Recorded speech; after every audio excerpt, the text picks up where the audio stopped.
Hi guys, కూలీ movie కూడా చూసేసాను. So కూలీ మూవీ గురించి కూడా మాట్లాడుకుందాం.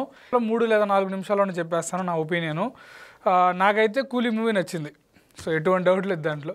కాకపోతే నచ్చింది అనగానే ఏంటి వీడు వార్ 2 బాగాలేదన్నాడు అని అనుకోవద్దు. వార్ 2 కూడా నాకు బాగా నచ్చింది. మీరు పూర్తి రివ్యూ కానీ చూసింటే మీకు అర్థమై ఉంటుంది. సో వార్ 2లో నాకు ఎక్కువ ఎక్స్పెక్టేషన్స్ ఉన్నాయి వార్ 2 మీద, అందువల్లే నాకు కొంచెం డిసప్పాయింట్ అయ్యా. బట్ ఓవరాల్గా అయితే నేను హ్యాపీగా చూడమని చెప్పా వార్ 2 కూడా. బట్ ఇక్కడ కూలీ మూవీ విషయానికి వచ్చేసి నాకు ఎక్స్పెక్టేషన్స్ లేవు. ఆ లియో చూసినప్పటి నుంచి లోకేష్ కనకరాజన్ అందరూ హైలైట్ చేశారు కానీ బట్ నాకు మటుకు లేదు. ఈ సినిమా ట్రైలర్ రిలీజ్ అయినప్పుడు కూడా వార్ 2 నాకు బాగా నచ్చిన ట్రైలర్, అలాగే కూలీ ట్రైలర్ కూడా నచ్చలే. కాబట్టి ఓకేలే. సో వార్ 2 చూసాం కదా, కూలీ కూడా చూడాలని వెళ్ళా. బట్ చూసిన తర్వాత నాకు నచ్చింది.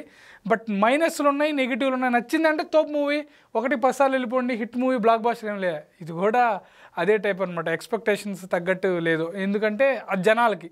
బట్ నాకు ఎక్స్పెక్టేషన్స్ లేవు కదా, అందుకు నాకు నచ్చింది.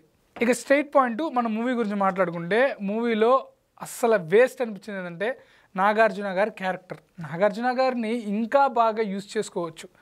అసలు విలన్గా పెట్టడమే నాకు నచ్చలే. బట్ పెట్టిన దానివల్ల స్కోప్ కూడా లేదు.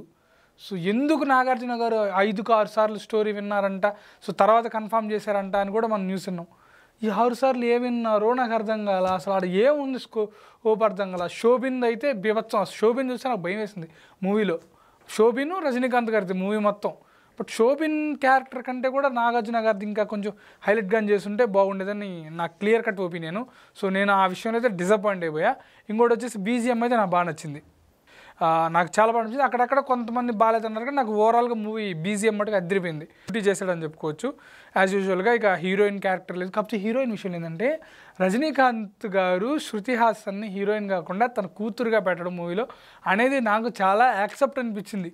సో వాళ్ళిద్దరు ఏజ్ పరంగా అయినా మనం హీరోయిన్గా మనం యాక్సెప్ట్ చేస్తాం. మన తెలుగులో కూడా పెద్ద స్టార్స్ శృతి హాసన్తో కూడా చేశారు మూవీస్. సో దాంట్లో మనం కాదు కానీ ఇక్కడ యాప్ట్ అయిందనమాట.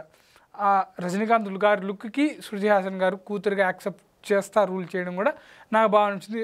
హీరోయిన్ స్కోప్ లేదు, అలాగే పెట్టలే వాళ్ళేం రుద్దుల. బట్ ఐటమ్ సాంగ్ని అయితే ఇరికిచ్చారు అక్కడ. బట్ ఇరికిచ్చిన సాంగ్ బాగుంది కాబట్టి అలా వెళ్ళిపోద్ది. ఇక ఉపేంద్ర గారి క్యారెక్టర్ గురించి, అలాగే అమీర్ ఖాన్ గారి క్యారెక్టర్ గురించి అంత తక్కువ మాట్లాడుకున్నా అంత బెటర్. అంత స్కోప్ లేవు. ఎక్కువ క్యారెక్టరైజేషన్స్ ఇరికించడమే ఈ మూవీలో మైనస్. ఇక పాజిటివ్స్ ఏంటంటే ఏం ఎక్స్పెక్టేషన్స్ లేకుండా అలా వెళ్తే మటుకు నచ్చుద్ది. సో దాంట్లో మటుకు ఏం డౌటే లేదు.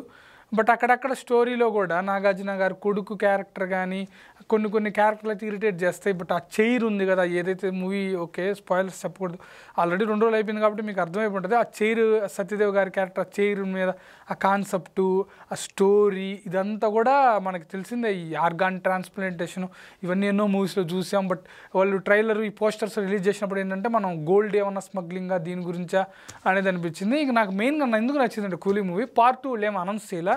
సో దానివల్ల నాకు బాగా నచ్చింది. అక్కడికి ముగిచ్చేశారు మూవీని. సో ఏదైతే ఏమైంది నాకు బాగా నచ్చింది. సో ఆ పరంగా అంతే. బాగా నచ్చిందంటే ఒకసారి చూడొచ్చు, రెండోసారి ఇక తప్పకుండానే చూడండి అని చూడమని చెప్తా. అంతేగాని ఒకసారి వన్ టైం వాచబుల్. రజనీకాంత్ గారి స్వాగ్ అయితే యాజ్ యూజువల్ అయితే ఎరగొట్టేశారు. బట్ స్టోరీ పరంగా లోకేష్ కనకరాజు కూడా అయిపోయింది. ఇక లాస్ట్ రివ్యూ కాదు, మామూలుగా ఒపీనియన్. నేను ఎక్కువ టైం తీసుకోను హీరోలది కానీ నేను త్వరగా ముగిచ్చేస్తానని చెప్పి లోకేష్ కనకరాజు ఇంతకుముందు ఎప్పుడో ఒకసారి చెప్పారు. సో అది కొంతమంది మనం రాజమౌళి గారికి లింక్ చేశారనమాట. సో రాజమౌళి గారితో ఎవరిని కంపేర్ చేయాల్సిన అవసరం లేదు. ఆయన మార్క్ వేరే. ఒక 10 సంవత్సరాలు తీసుకోనండి. ఎస్ఎస్ఎంబి 2026 అన్నారు, 26 కాదు 2036లో రిలీజ్ చేయమనండి, మినిమం గ్యారంటీ ఉంటుంది. సో అక్కడ వీళ్ళు అది మిస్ అవుతున్నారు ఫాస్ట్గా తీసేవాళ్ళు. జగన్నాథ్ గారు కూడా ఇంతకుముందు ఫాస్ట్గా తీసేవాళ్ళు, కానీ ఇప్పుడు ఆయనకి ఫ్లాప్లు ఉన్నాయి. ఒకప్పుడు తక్కువ టైంలో తీసి హిట్లు, బీభత్సమైన ఇండస్ట్రీ హిట్లు కొట్టారు ఆయన. సో ఆ లెక్కన లోకేష్ కనకరాజు కూడా అంతే. ఒక సినిమా కొట్టచ్చు, ఒక సినిమా పోవచ్చు. బట్ విక్రమ్, ఖైదీ ఆ లెవెల్లో అయితే లేదు మూవీ. లియో డల్ అయింది, ఇది ఇంకా డల్ అయింది. ఇంతే మూవీ గురించి. హ్యాపీగా ఒకసారి వెళ్ళండి, హాలిడేస్లో వీలుంటే వెళ్ళండి. సో ఇది గైస్, ఇక ఈ మూవీ చూపేశాను కదా, మీకు అర్థమైపోతుంది. బట్ కూలీ గురించి అలాగే వార్ 2 గురించి నెక్స్ట్ మనం ఛానల్లో ఒక వీడియో డీటెయిల్గా మాట్లాడుకుందాం. అది కూడా 2-3 మినిట్స్లో.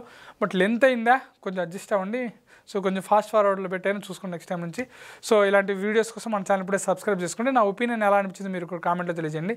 సో వీడియోని వీలైనంత వరకు షేర్ చేయండి. మీరు లైక్ చేయగానే కింద హైప్ బటన్ వస్తుంది, వీడియోని హైప్ కూడా చేయండి నచ్చుంటే. సో ఉంటాను, బై, థ్యాంక్స్.